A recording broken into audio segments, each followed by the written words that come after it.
Было около полуночи. Парень по имени Дима сидел за компьютером и уже собирался идти спать, как вдруг за окном раздался омерзительно громкий скрип. Это были детские качели через дорогу. Уже 2 недели, как они скрипели каждую ночь. Дима иногда задумывался, кто же в такую пору там качается. Там качели для совсем маленьких. Взрослый человек в такую и не сядет. Ноги девать некуда.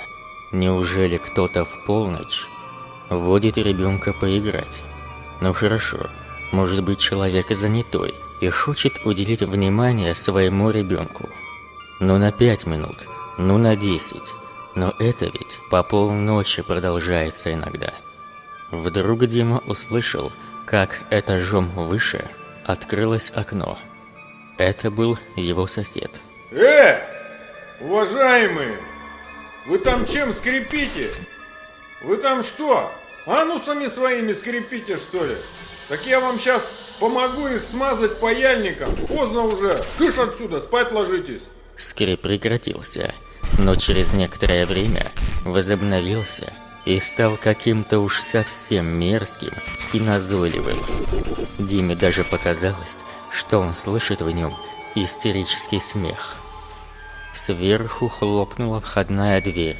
Послышались громкие шаги по лестнице. Видимо, сосед решил лично разобраться. Не понравилось такое отношение. А Дима же решил пойти спать. Да и скрип к тому времени уже прекратился. Утром соседа нашли на тех самых качелях.